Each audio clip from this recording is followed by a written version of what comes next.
Hello, everyone. My name is Carrow Brown. I am the author of Queen of Swords and Silence and a writer for Otherworld Inc. and Three Fates Press. And I'm here today to do a review of a Dabble writing software. A couple weeks ago, I did a review of Wavemaker, which is also a type of writing software. And I'll leave a link down to that if you want to go check it out. But after I did that, a few of you reached out to me and said, "Hey, do you think you can review some other products that are out there?" And, I'm more than happy to do that. And the truth is I've actually tried a lot of different writing programs, and I found pros and cons with all of them. And so I have a lot of experience to pull from. And what I'm going to do in this little presentation that I'm doing for you is I'm going to talk about the software, and then I'm going to show you the software, and we'll just move on from there. Now, one thing I do want to make clear for all of you is that I am not sponsored.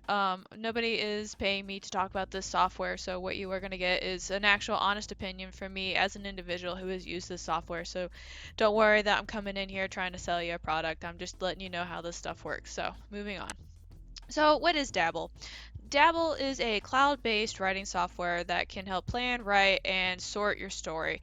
It's got a lot, and I mean a lot of similar features as Scrivener, but I will say the really nice perk about using Dabble over Scrivener is that Dabble is a lot more user-friendly. If you've tried to use Scrivener and you were very confused by all of the buttons and whistles that are on that and you just needed a simplified version of that, Dabble is definitely the software for that. It's very sleek, it's very easy to use. I'll show you how it goes in a minute.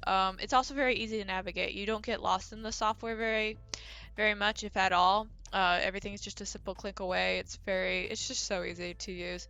The other thing is it is cloud-based, so it keeps all your work safe. So should you be writing and suddenly like the dogs bark to save you from the fire and you get out of the house, you may lose the house, but your work will be safe in the cloud. So you got that going on. And because it is cloud-based, it does autosave like I want to say it usually autosaves every 30 seconds to a minute.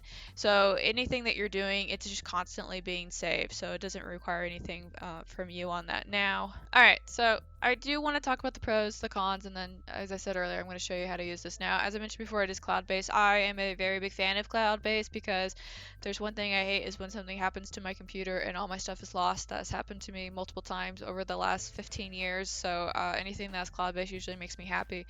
As I mentioned before, super easy to use. Again, if you are intimidated by all the features that are presented in softwares like Scrivener, this is definitely the program for you. There are a lot of tools. Well, when I say a lot of tools, there are definitely tools that are embedded with this program that does make it kind of helpful for you to plan things out. It doesn't have as many as Wavemaker, but it's got enough to kind of like help you get the crux of the situation down so you can do that. There is a word tracker and a word planner, and I'm just going to show you how that works when we get in there. And it is goal focused. Another really big perk if you are a repeat participant of NaNoWriMo is that this software does sync up with NaNoWriMo. So as you update your word stuff, it updates it to the site, which I think is really cool.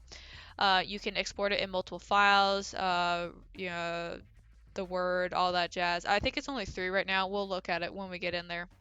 It's also got a distraction-free mode. I do like that it has that mode. The downside is that if you move your mouse at all, like it turns it off, but we'll see it when we get there. Now, I do want to talk about some of the downsides of Dabble. Now, one thing I do want to point out is that the cons are not as extensive as the pros, but I know some of this can be a deal breaker depending on the type of person you are. Now, the first thing I am going to mention is that the software is subscription based. Now, the advantage that some programs like Scrivener have over Dabble is that you pay for it once and you pretty much own it after that. With Dabble, it's subscription based, so you pay monthly for it, and even with the discount code, which takes it down to I think it's like $4.99 a month, after a while you can do the math and figure out how much that you would spend, until you start exceeding what you would have spent on software like Scrivener. So, and that's just a personal beef that I have as a very poor author. As you all know, I'm not buying a Lamborghini anytime soon, but if you are a person who is able to spend anywhere between $4 and $9 a month on the software and you can put it as a tax write-off, then it's pretty beneficial. I got the discount code for this and I used it. I'll be honest, I did use this software for I think it was 14 months, and then once I hit 14 months I stopped using it because that's when I just didn't have the money to spend at that point. I had to look at finances and I had to see what I could cut, and this was one of the things I ended up having to cut. Was not an easy choice. I really do like the software. Now, the other con is that The program itself, and you'll understand what I'm talking about when we get into it, but the program itself gives you the ability to make scene cards and character cards and just cards in general. And while you spend a lot of time making these cards, you don't have the ability to like export them or print them off. And I am definitely somebody that sometimes has to physically touch things and move them around and color code them and all that to help me work through a situation. And it's just kind of like a minor irritation that I have, that I would spend a lot of time making these cards and then I wouldn't be able to like export them out. So you that's a feature that they don't have present right now. They may not. Now, the last two that you're seeing here are kind of after you write the first draft. If you guys go watch the video about what I did for Wavemakers, I stated that Wavemaker is fantastic for writing the first draft. Same thing with Dabble. Dabble is fantastic for writing the first draft, but when it starts getting to the edits and the revision and working with your editor and all that other stuff, it's not very good. It's not collaboration friendly at all in that sense. I know that that's something that they have in the works. They've got a timeline of things that they have coming in the future. This one is one of them. But when it comes to like having to start working with your editor or anything like that, I still always have to export this into Word and send it to them. I can try to get my editor to use, Google Docs. They're not having any of my nonsense right now. I wish they would. But yeah, so once you get done with the first draft, Dabble is not very useful at that point unless you need to like do a developmental edit and you like as the author. So like you go through your cards, you look at it, you see if stuff makes sense, so on and so forth. And the last thing that I kind of want to talk about on here is kind of, so you have the ability to make character and setting sheets, but there's no template. Now, this is kind of a pro, kind of a con. If you're a person that doesn't really need a template, then I wouldn't even worry about this. But if you are somebody that likes to have boxes to fill in when it comes to your character stuff, it's not present there. So, depending on the kind of author that you are, with the extensive detail that you like to put into those two particular things, it's not going to be present. But at the same time, it gives flexibility. So, I wasn't super sure if I should put this on the pro or the con. It just depends on you as the person. I put it on the con because there's just some basic information that I would like to be present on these two sheets that I can fill out, but so on and so forth. But having said that, let's go take a look at the software. Alright, so when you log into Dabble for the first time, it's going to take you to this page. Now, you can either log into it from a browser like what I have right here, or you can download the app, but the app is technically still a web browser, so whatever. But I have a couple projects in here because I have used Dabble, as I said in the past, and I do like it a lot. And the only reason I think I stopped using it was just because of the subscription fee, because at that point I was like, I could have saved money by using something else. But moving on from that, I do want to show you how it works. So I made this thing, it's just called YouTube Live, to show you how the project works and all its features. So you come in here and you've got your manuscript. And by the way, you can have multiple books in here. You don't have to have one. So if you have a series, you can put it all in here and it will save it. Now, in your book right here, you can come in here and you can change this to be whatever you want it to be. Maybe YouTube Lifer or something like that. You can edit this. And the one thing that I will say that I do like about this is that it looks pretty, right? I think sometimes just seeing what it would look like in an actual kind of format is really nice to see. So it's got the title, your name, and then what's really nice is it keeps the word count right up here. So whatever the total word count for your project is, it's going to save it right here. Now I'm going to click on Manuscript again. So earlier you heard me talk about cards, right? So you can make a lot of cards, and in these cards you can put whatever you need to into these cards. I'm just going to fill this out real quick so that way you guys have an idea of what I'm talking about, so hold please. Okay, and we're back. So I added in a couple of things to just kind of show you about what this looks like when you add in a couple of different cards and when you add in scenes. So one thing I would like to show you is right here where you see parts 2, 3. This is a part as well. I put day 1 because I don't know about you guys, but sometimes breaking my story down by what happens in the day is beneficial for me, but you don't have to do that. But if you do happen to rename whatever part 2 or 3 is and you didn't mean to, don't worry. Scrivener is really cool and they can just keep the default in there for you to look back on. But another thing to actually take into account right here is that so I have my chapters, right? So I've got Dabble Love, and then inside here I have the episodes that happen. So, but you can also see that right here when you click on the overall cards right here. So this is a really good mapping tool, or a really good overview if you're just trying to remember, kind of what happened where. And then the nice thing is that you can click on the card, and then you can fill in all the description that you need right here. And this is where my gripe about I wish I could print the cards out kind of comes in, because I sometimes need to physically touch something in order to kind of help my brain process what I'm struggling with at the time. So, if you happen to be working for Dabble, I'm not saying that you have to, but if you did, I'd probably come back and pay the subscription fee. Just a small thing right there. For those of you who are seeing like this little green arrow, that's Grammarly. It's not part of Dabble, so don't be surprised if you don't see that. But I really like this. I like that it breaks it down by parts, and that it breaks it down by the scene. Now, the other really cool thing that I like about this is, for example, let's say that you were taking a look at a scene and you're like, you know what, I've thought about it and I've really like hammered some stuff out and I've decided that this scene actually belongs right here. Well, you don't have to rewrite or do anything. You literally just have to move it up and then it does it for you. And I absolutely love software that does that. If your software does that, I love it. But what I really love more is, so right here where it says chapter 1 Dabble Love, and I've got like all the cards and stuff.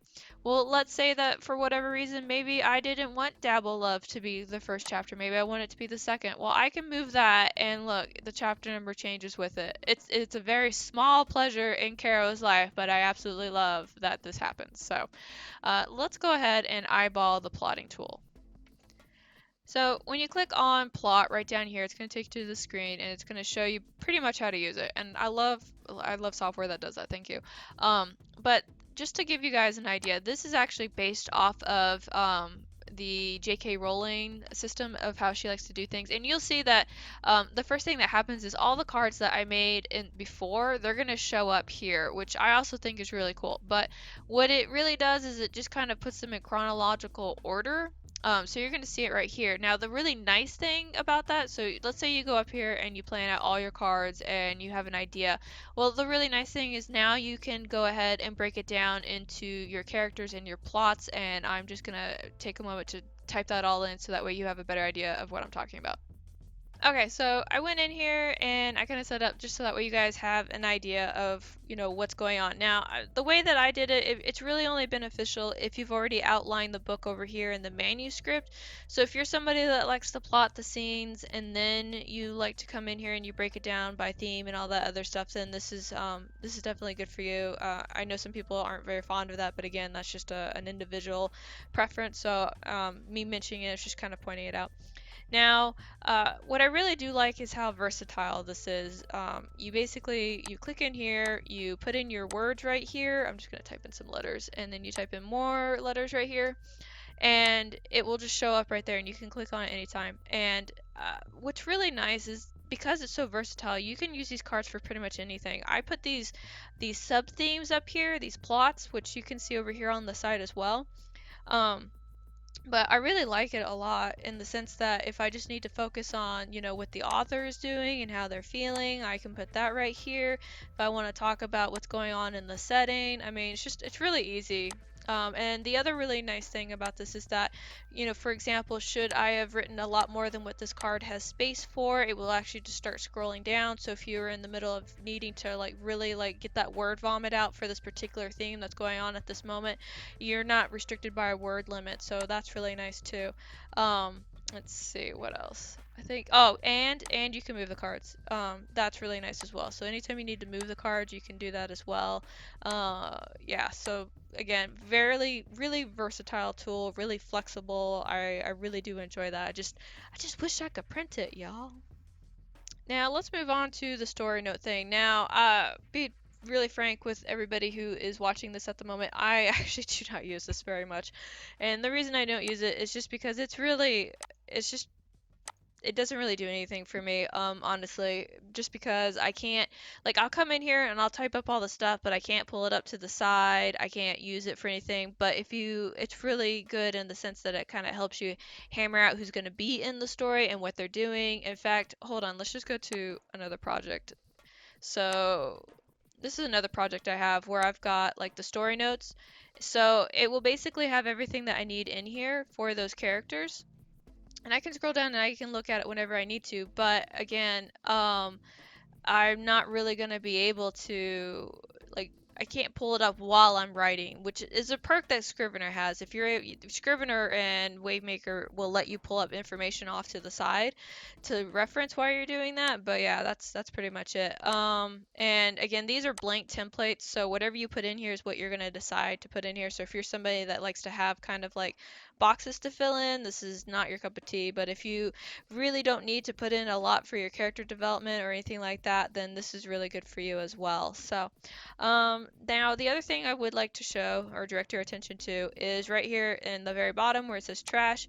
You can put in here whatever you want to put in here and it will never go away. So, for example, if you realize that you threw something away and you're like, oh no, no, no, I need that, you can pull it back out. I think that's really good. I usually typically refer to this as the graveyard, and I have to zombify some of my past writing. So I like that this is in here and that it's there, and it just makes me feel a little safer just knowing that my work is somewhere out there, even if I didn't like it at the time. So there you go. Now, there is one more thing I want to pull your attention to, and this is actually something that I really, really like that Dabble does. And right here where it says stats and goals, and it's got like last 30 days of project. So whatever words you're typing, it's actually going to track your words over time, and I really do like that. Like, it always made me feel kind of like, I know it sounds weird. I always liked seeing what my progress was on certain days, and then I can always tell like, oh man, I was really motivated on that day, and like was not happening that day. But it gets better. If you have a deadline that you need to meet and you have only a certain amount of time to get there, this will help you figure out what you need to do in order to make sure that you are accomplishing that. So let's say that in here in YouTuber life, I needed to write, I don't know, let's say 70,000 words. I needed to write 70,000 words. I had no words to exclude. And the due date for this is going to be October 30th, right? So this changes this side of the screen right here. So it's going to tell me how many words I've written today, how many words I need to write, and then it's going to tell me how many days I have left to complete my deadline. Now, if you hate deadlines, then that's probably like a horror scream that just sounded in your head, but I really do like that it does this kind of progression thing and it helps you track. And what's really nice about this, other than the fact that you can change your day, is that it's just telling you what you need to do per day in order to be successful in what it is that you're trying to do. And I really do like that. And the other thing is that you can give yourselves like days off. Like, so for example, this weekend is my anniversary. I ain't working that day, right? Well, it just went ahead and it automatically said that this is how many days or how many words I need to do per day to still make my goal, taking into account the day that I won't be working. So I love that it does that. Um, and if you are going to be somebody who's doing Camp NaNoWriMo this coming fall, so let's say, let me see. So if you are going to do Camp NaNoWriMo and you're kind of like, well, I still need to write all these words, but I'm going to take all the Saturdays off, it will automatically update that word count for you on those days as well. Let me see if I can do a real example for you. So it's the 15th today. Let's do it for the 15th of September. And then my days off are going to be every Saturday, right? So Saturday, Saturday, Saturday, Saturday, save. And so it's going to tell me how many words I have to do within like those 32 days. So I think of all the features that Dabble has, that is probably my absolute favorite. If you are making some kind of writing software, find a way to incorporate that, please. That would be fantastic. All right, so that is the down and dirty kind of overview by Carrow Brown. If you were confused by anything that I was discussing in the video or you wanted to know more about, there are videos that Dabble actually does where they show you demos about how to use those programs and they talk a little bit more in depth about them. They're really clear, very easy to understand. I would highly encourage you if you decide that you want to look further into this program to go check out those videos so that way you're more aware of what it is that you're walking into. Now, be totally honest with you guys, I have a lot of love for this program. I absolutely love Dabble, and I do make eyes at it on occasion because I like using it for writing the first draft, just because of the timer thing that it's got over there on the side that just gives me like the happy dopamine fix that I need whenever I actually hit my word count for the day because it does like this little confetti thing. It makes me feel good. But The big reasons I don't use it, major one is the subscription model. Not a fan of the subscription model. Unfortunately, I am an author and I can only afford so many subscription models, and even as low as Dabble is, that's the one I had to cut from everything else that I had going on. Um, the Now you see two other things I have on here, which is the edit and the collaboration. Those are kind of one and the same. So when I finish writing the first draft and I go to do revisions, obviously I can't track what my revisions are, and then unfortunately, because it doesn't let me collaborate with other people, I can't just send it to my editor and have them make corrections as well. I always end up having to export the document into Word and then send it to them. I've tried to get them to use Google Docs. They're not taking my nonsense. But when it comes to fine tuning the book at that stage of the writing process, that's where I unfortunately I can't stick with Dabble on that, which hurts my soul because I really do like Dabble. But those are the big things. Now, if you are an individual and this does not matter a lot to you, then I would definitely consider looking into Dabble and maybe seeing if it's going to be a good fit for your needs and what it is that you need to do. So, having all that said, so I'd definitely like to thank you for taking the time to watch this video. I hope you found it to be informative. If there is another writing program or a software that you would like me to eyeball, please let me know. I am more than happy to do that and kind of show you guys how things work and pros and cons and all that. I'm very unbiased when it comes to writing software, and as a writer, I definitely know what it is that a lot of writers need when it comes to the programs. So uh, more than happy. Feel free to leave a line down below if there's something that you want me to look into. But also on that note, if there is a writing program or a software that you use in your own basically writing journey, would you be willing to kind of share that down below and kind of explain why you use it, just so that way if somebody's watching this video and they want to see what other options are out there, they can kind of look down below in the comments and they can find those there.